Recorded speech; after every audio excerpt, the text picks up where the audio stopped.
Hey, what's going on guys? Arekkz here, welcome back to another video for Monster Hunter Rise, and in this one, I'm going to be answering some of your burning questions. I took to Twitter to ask if you guys had any burning questions, nothing spoiler related, and of course nothing I can't talk about because the game officially launches tomorrow. There is still some stuff I cannot talk about, but I said if you guys have got any burning questions, I will try and answer as many as I can.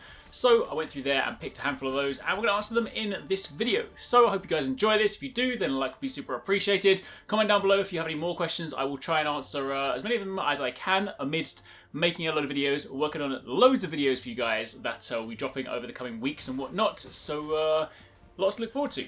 But anyway, let's begin.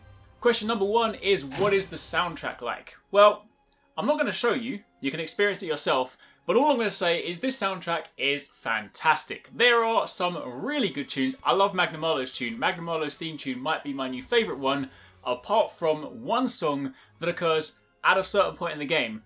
I'm going to say nothing more. When that kicks in, whew, that, you will know it. You will know it. When that soundtrack kicks in, oh my gosh. That's all I'm saying. Next question is, how satisfied are you with the length of the game? How does it compare to, say, Monster Hunter World and previous entries? Now, obviously, when it's talking about the length of the game, it's always important to make sure we are comparing base versions of the game because, of course, this is, the high rank iteration. It's not, of course, the G rank, so you wouldn't compare it to something like Iceborne. But that being said, I'm still, really enjoying what is in the game. Yes, on one hand, you can kind of get through it pretty quickly if you sort of golden line it or you rush your way through. But let's be honest, playing through the story is only just the beginning in a Monster Hunter game. After that, we start farming all of our armor sets. We, of course, start trying to farm, getting decorations, getting charms, crafting the different weapons, unlocking the switch skills. There's loads of stuff to do in this game. So obviously, if you play with the intention of just blitzing through the story, you can get through it relatively quickly. However, that being said, on the flip side, when you think about the quest structure, now that we have village quests, low rank quests, and high rank quests,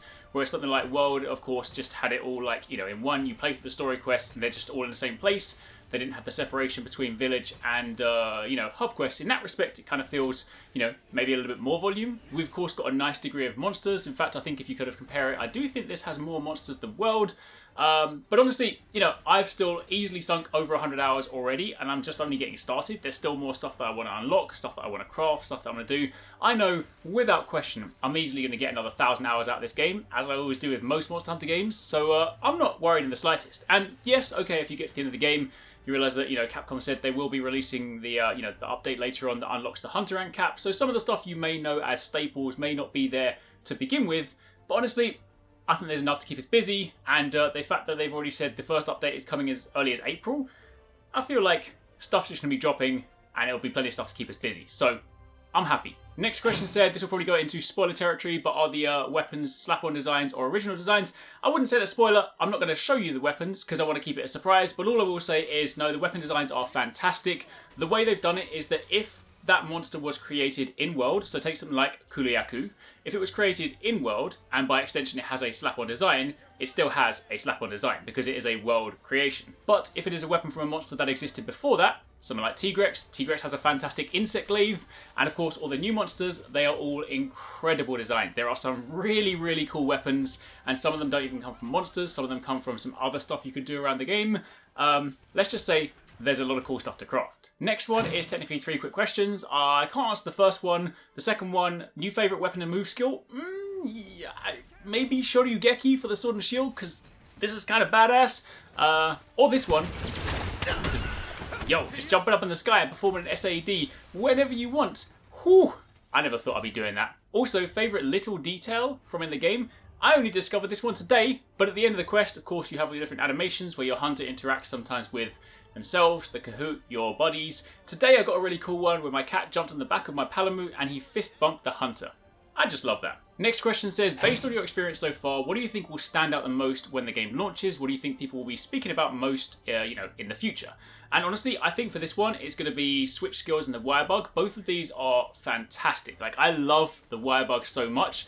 I appreciate it's probably not going to be in future Monster Hunter games, but it's become such a core part of my movement now. I just do it without thinking, to the point where, I think back to when I first played the demo for the very first time, and learning to use the wire bug felt a little bit clunky, and suddenly now I just do it without thinking. It is so cool. But also the switch skills, I just love the idea of unlocking skills that aren't just your silk binds. These are just some of these are core combo changes, And the fact now that you could have two people using the same weapon in the same hunt, but they could play with two completely different playstyles, both of which could be optimal in their own right, I really like that. So honestly, the weapon variety, the switch skill system, and I also think just the vibrancy of the world and the kind of the personality, like Kamura Village is a fantastic place. Next question is, what was your favourite new monster to fight, and also how many animations are there for petting the doggo? I don't actually know how many animations there are for petting the dog, I'm afraid. I guess we'll have to go and find out.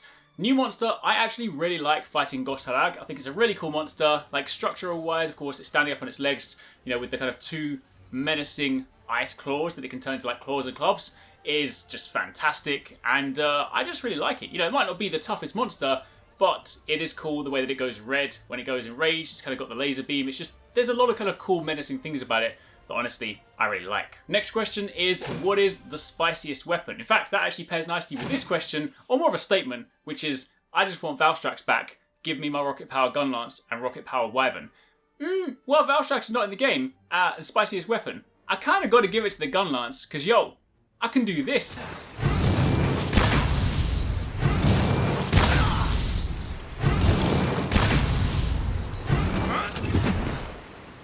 Next question is, how does the reduction in material cost feel from a forging and crafting point of view? For those of you guys that missed it, they mentioned before that it will take fewer items to upgrade your gear. And while that is true, honestly, I haven't really noticed it, to be honest, because I'm still getting royally kicked in the balls by the RNG gods, right? Let me tell you, there's one monster in this game that I have fought 18 times, and it will still not give me the gem. I have broken every part on it, I have cut off wherever I can, I cannot for the life of me get a gem, so I still can't craft that armor set. So it's safe to say, even if there is a reduction in material costs, I'm still getting royally screwed by RNG. So there's a grind. Definitely there's a grind. I mean, upgrading armor, upgrading weapons maybe is a little bit quicker, but honestly, it's just kind of making me craft more items. But yeah, I wouldn't say I've noticed it specifically. I wouldn't say like, I'm like, oh wow, I could, like, you know, it's not a case of like coming back from a hunt and suddenly you can craft the entire armor set. Yeah, you might be able to craft the first piece, but there's definitely still a grind. Next question is, can I co-op throughout the entire story, or do I have to do like I did in Monster Hunter World Iceborne, of course, watch the cutscenes, come back? Not exactly, because the way that it works in Rise is that the story is the village quests, and village quests have to be done solo, and then you have the hub quests. The hub quests can all be done multiplayer, there is no cutscene, stuff like that, but obviously the cutscenes are linked mainly to the village quests. You still get some in multiplayer, and those can just be experienced together. You don't have to go in, leave, and come back out. But yeah, just keep in mind that Rise follows a different structure. Village quests are solo, and then hub quests are multiplayer. Next question says, can the game now be balanced for 3 players? Previously it was 1 player, 2 player, and 4 players. Yes, the game now balances based on exact number of players, and if somebody drops out mid-hunt, then it will of course also adjust the scaling. And rather cool as well, if you get kicked out or DC'd mid-hunt, you can rejoin, assuming no one's joined in your place. So that's cool as well. I kind of already touched on this one, but the next question was, what do you think of switch skills? Do you think they'll be returning in future Monster Hunter games? I love them. Honestly, they're one of my favourite new additions. It's just making checking out every single weapon exciting. You know, I already use most of the weapons anyway, just because I like to kind of experiment with them, but now having switch skills gives me even more reason to kind of go in and just like test them out and mess around with them and just like try different styles. So honestly, I think it's just great from like a weapon, kind of enticing weapon discovery point of view. People will be like, oh, you know what? Insect Glaver's got a cool new move. I want to give it a try. So yeah, very, very cool. As for whether they return, honestly, I don't know. I probably wouldn't imagine so. A lot of the stuff that kind of tends to go into these sort of, you know, single iterations, things like generations and stuff like that, don't necessarily see them making it into like the next one, but I could be wrong. I would like it if there was some kind of system like this, some kind of skill changing system. Quite what it'll be, who knows. Then the question was, will alpha and beta armor sets be returning?